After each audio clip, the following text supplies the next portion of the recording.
Okay, folks, just kind of moved into the next part of our unit here. Let's make sure that this is focused. Not going to worry about the but we're going to define some vocabulary words here. So proportional relationship, this is a couple ways we can think about this. There's a consistent pattern between x and y.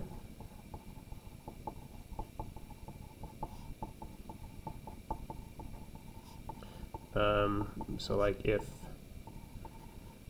y goes up by 2, x goes up by 3, and that kind of works for every point on the graph or on the line. And also your starting point is 0, 0. Basically the line goes through the origin. Okay. Oh wow, how did I through the origin, not whatever word I was writing there. And so if we drew a little graph right here, we have this. You would make sure that your line is going to go through that center point right there on your axis, right? And the consistent pattern between, golly, I didn't write between x and y. Because of this consistent pattern between the x and y, it's going to form a line because it's going like up by, well, like this one would be going up by 2 and over by 5, up by 2, over by 5, up by 2, over by 5, right? That just holds true for the whole line or for the table or whatever, right? There are different representations for this, and we will go over all of them to make sure that you can kind of work between like a verbal description, between a graph, between a table and an equation over the course of this unit, because it's a huge skill in 8th grade and through college, through high school as well. Positive slope is when your line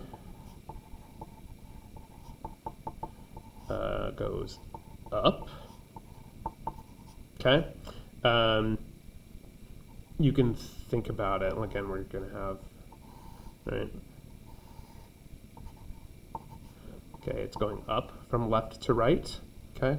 And then, a negative slope is when your line goes down from left to right. Actually, well, we don't necessarily need to go through the origin on this. Down. Okay, so it's going up from left to right, it's going down from left to right for negative. So, man, this seems, I don't know, we just look at it, like maybe it's because I'm a math teacher, but it seems very, very obvious, right? If you're looking here, your left arrow is down, your right arrow is up, that's going up. Here, your left arrow is up and your right arrow is down, so it's like, it's going down. I don't know, for me, it's really easy to just see it, and I would love it if we could just refer to these examples whenever you have a question about that. Okay, so here real quick, we're just going to do a couple examples of what we were doing the past couple days. Finding the slope of this line. So again, you want to find points that are on the line and on the corner of the graph, right? So basically where it crosses across. I don't know if that makes sense, but the corner of the graph, like the edge of the graph where the squares meet at the corner, I don't know. But there are multiple kind of triangles that we could use to do this. Now this is a negative slope because it's going down, right? The left arrow is up and the right arrow is down, so it's going down. So we know our slope is going to be negative. So I'm going to draw my triangle on the bottom of the graph, and it's going down 2 squares. And it's going right 1 square, okay? I could also use maybe this triangle here, and it would be going down 4 and right 2. But as we compare these two ratios, right, negative 4 over 2 is we divide that, it's negative 2. Negative 2 divided by 1 is also negative 2. So these are equivalent ratios, equivalent fractions. And just please, God, remember rise over run is the vertical change divided by the horizontal change. So our rise is that negative 2 and our run is this 1. So when we put our fraction together, it's going to be negative 2 over 1. I mean, you could also do negative 4 over 2, right? but we know that that's going to simplify to -2, right? This is correct. I mean, these are all correct. This is the most correct, right? You don't want to leave this as a fraction, right? When you can make it, when you can kind of get rid of that one underneath it. But yeah. Draw a line from the origin, a given slope of 3/2. So the origin is right in the middle. And then we're going to go up 3 and right 2, because remember, it's rise over run, the vertical change divided by the horizontal change, okay? So the up and down divided by the left and right, okay? So we're going up 3 and right 2. So starting here, 1, 2, 3 up, and then 2 to the right.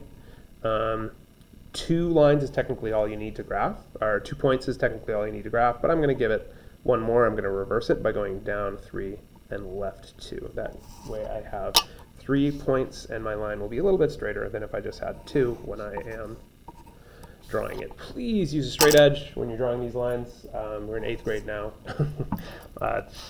We should be able to draw precise lines given the tools that we have at hand. Okay. All right, so we have a graph of proportional relationship here.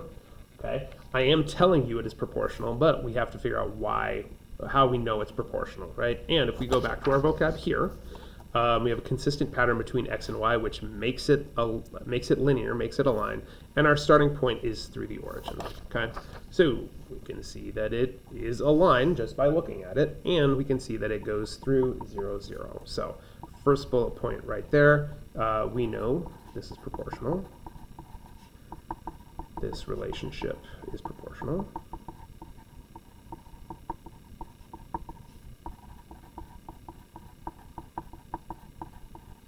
Because there's a consistent pattern. You could say it's linear, consistent pattern, dropped an S, and it goes through 0, 0.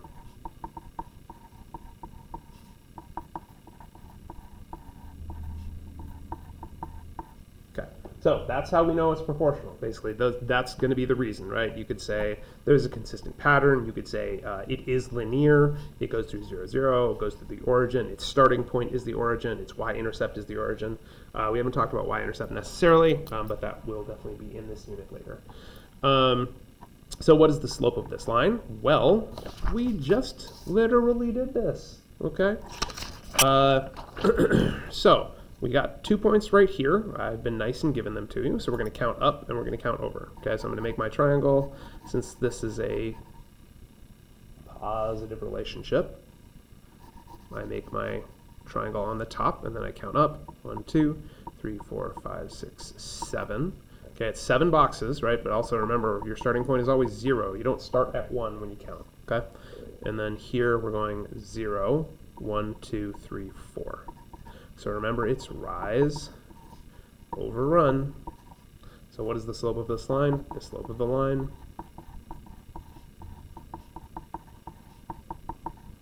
is 7 over 4, okay? Let's see, is this line positive or negative? Explain your reasoning. Well, it's going up as I look from left to right, so the line is positive. Or the relationship is positive, either way, both of those are reasonable, because the line goes up from left to right.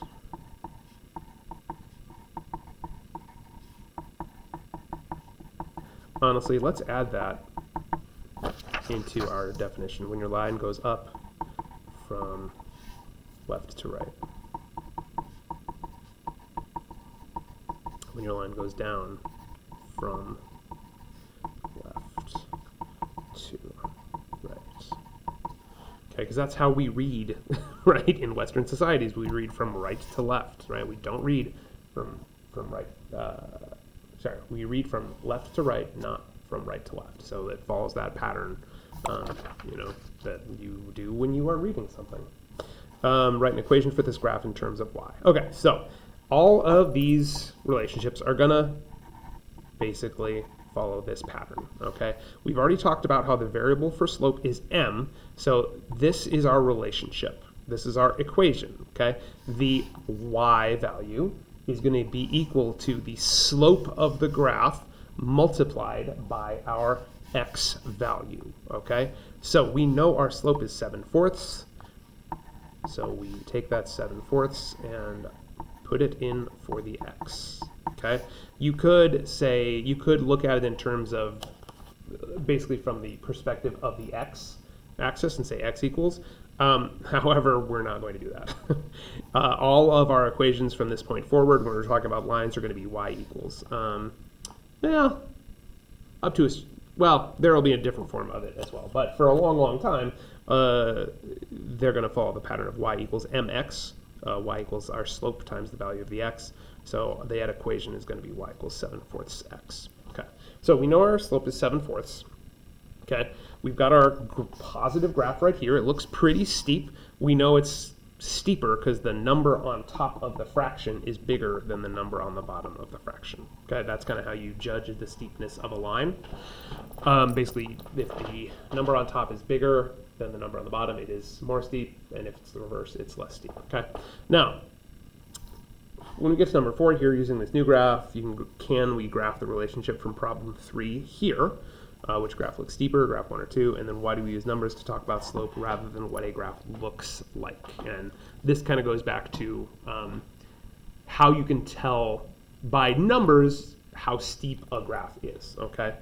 So I know that the slope is 7/4 x, okay? So I'm basically going to use this information to graph on this line. We can see that we have a different scale here for our x and for our y, right? So you might be like, I don't know how to do this. Like, all I have is this 7/4, right? But we can kind of use this information to get, basically find points on the y that match points on the x, okay? Now, as I'm looking at the y, I see it's going up by 35s. As I look at the x, it's going up by 20s. But I can see that I have a 7 here and a 70 here, and a 4 here, and a 40 here. So the kind of the common denominator between these two is that if I multiply this 7 by 10 and this 40 by 10, then I'm going to get 70, 40, right? And I know that it's proportional, so we're going to start at 0, 0. And like, let's just do this so we can compare. If I multiply the top and the bottom, I get 70, 40, it's x, and you might be like, those are completely different equations because the numbers are different. However, we already talked about even if you have different fractions, as long as they're equivalent fractions, it's the same slope, right? So this 70/40 x is the same as 7/4 x, right? So we can go up 70 and we can go right 40, and then we can add another 70 and we add another 40. Actually, it would be out here at 80, right? And we go up another 70 and then out another 40, and we get our line here. Okay, ooh, I'm running, this is not quite as long as I need it to be. So again, use your protractor. Okay, oh man, somebody destroyed that protractor. Okay. Okay. And so we have our graph right here, and we know it is equivalent to the previous graph because we use the same slope. However, it looks way different, right? So when we talk about this, which graph looks steeper, I would say, well, graph 1 looks steeper, right? It would be a harder hill to climb. So graph 1 looks steeper than graph 2. But I want to be very clear here. These are the exact same thing. It's just different scales on the graph make it look different, okay? So why do we use numbers to talk about slope rather than what a graph looks like, right? We use numbers to talk about slope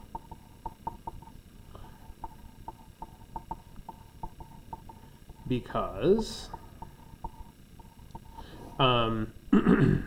different scales can affect the look of a graph.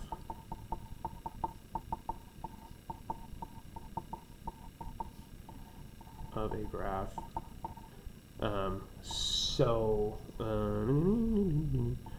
Numbers allow us to be more precise. Okay. We got that all on there, and that's all zoomed in. Yep, okay. Yeah, so right, even though graph number 1 definitely looks steeper than graph number 2, again, it is the same exact graph, or the same exact information, but they look different because we're using different scales, right? So the different scales cause graph 2 to look less steep than graph 1, but we know that the slope is telling us that they're the exact same, right? We can look at graph 2 and graph 1 and be like, oh, I know that they're the same because of the slope. The slope is the same for each of them, okay? Yeah, there we go.